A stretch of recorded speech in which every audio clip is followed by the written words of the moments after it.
Hello, hello.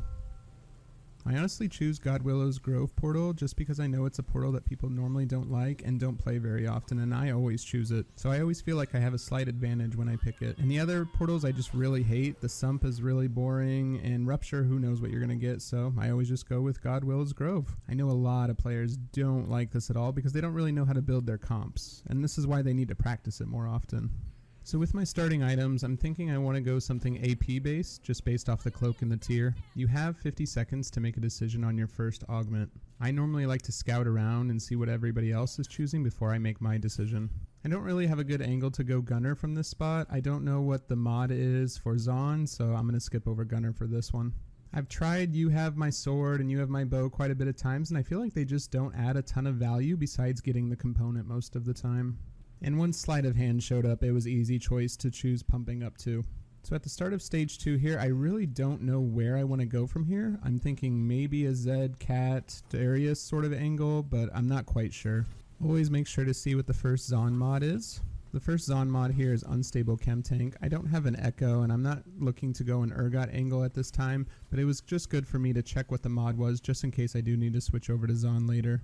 I hit a nice natural shop here with a Poppy 2 and a Taric. This is going to make my front line really strong. I'm getting a lot of defensive items early in the game, and I'm slamming them on Taric just so I don't lose too much health before the end of stage 2. I will say I'm doing a pretty bad job this game of win streaking or lose streaking. I'm not scouting as much as I should be. Because I'm slamming all of these defensive items so early, I'm not going to have as many offensive items for my carry later, so I'm probably only going to have about one carry this entire game. I decided to get rid of my Cat and my Zed pair just because I don't have the items to go that way anymore, and it helps me make econ. I natural another Taric and Karma, so I believe I'm going to be going a Sorcerer or Invoker route from here.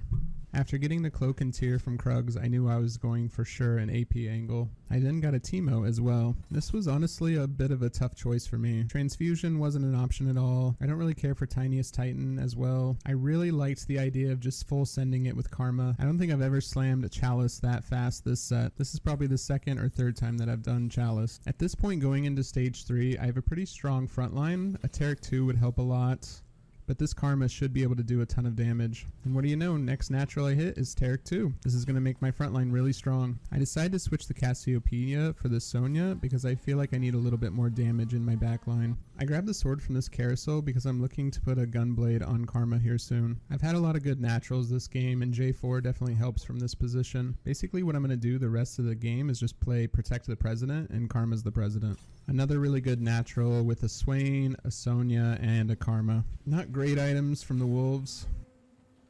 Our last augments. I've never really seen social distancing work with AP units before, so that wasn't really an option. If I would have been going the Demacia angle a little bit sooner and been on Demacia 5, I may have chosen the Crest. I've actually never used tactical superiority before, but I feel like this is a really powerful augment, especially for the portal that we're on. With this augment, we have 25% increased attack damage, ability power, and then it's doubled from Strategist, so it's 50%. I finally natural Karma 2. Just naturaling Karma 2 is going to spike my board really hard. And if I wouldn't have got Karma 2 here, I probably would have rolled down a little bit. So I was still searching for the Gunblade component, and I got really lucky that it was on a 5-cost unit. The Gunblade on Karma is going to help my front line out a ton. I level up to 8, and I put Ash in because I need the extra trait for Frail Lord, and I need her slow. This puts me currently at 7 traits, which is 35%, and then doubled by Strategist puts me at 70% increase to attack power and ability power. I buy the Heimer because I'm going to get the Techno trait and potentially the Yordle trait as well. So this now puts me at 8 traits, which puts me at 40% or 80% doubled by a Strategist. When you get into stage 5, that's where positioning becomes a really big deal. I always try to scout as much as possible, even in stages 3 and 4, just to save a little bit of health, but in stage 5, you need to be constantly scouting positions.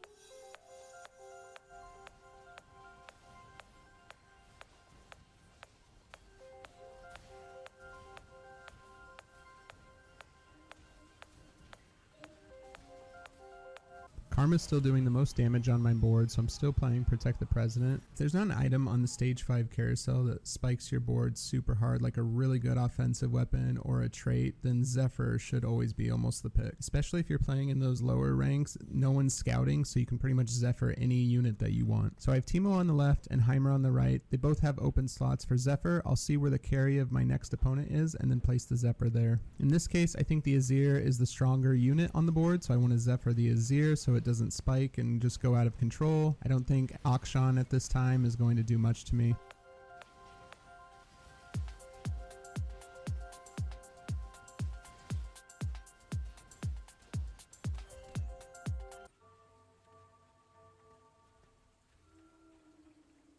Getting the Zephyr off on this Callista was a really big deal. Stopping that Callista from building those Rageblade stacks really helped.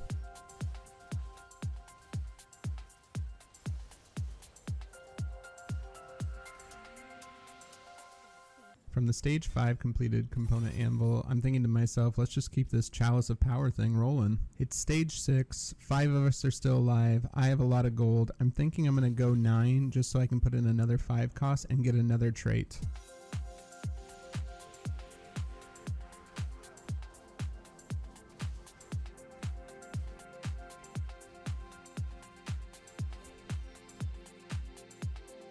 I'm able to get a nice Zephyr off on this Akshan 3. Now the Akshan is the one to prioritize over the Azir. I will say during this fight I was kind of in a hard place because I didn't want my Karma or Teemo focusing on the Sejuani or the Nasus, but I also couldn't put the Karma on the left side because of the Akshan. This is a really close fight and the Aatrox ended up getting me in the end. I'm wondering if I should have Zephyr'd the Kai'Sa instead.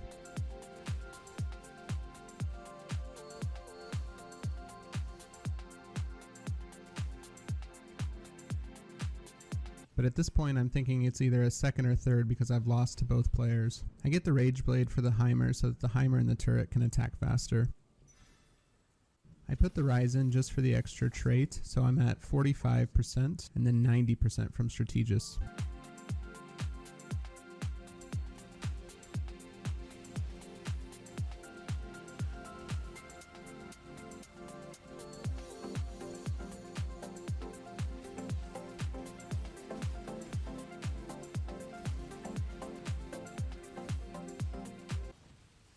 So we can see again that my Karma's not doing any crazy damage. I mean 6,000 damage and Teemo's doing 3,500 damage. Normally from this spot without the Strategist augment, I'd be looking for an Ahri and wanting to switch my Karma items over to an Ahri 2. Karma is technically only adding the Invoker, which we have 3 out of 4, so I could have taken Karma out of this and added an Ahri, but it would have had to been an Ahri 2 for this to work.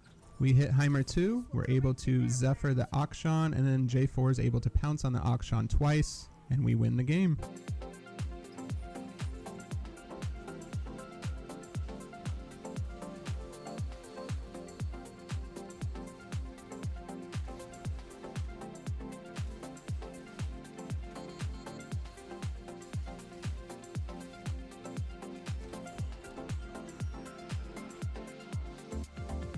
GG. Thank you all so much for watching. I really appreciate it. This is one of my first TFT videos, so if you have any feedback or suggestions, feel free to let me know. I plan on making more content for TFT in the future, so please make sure to subscribe. Take care all. Cheers.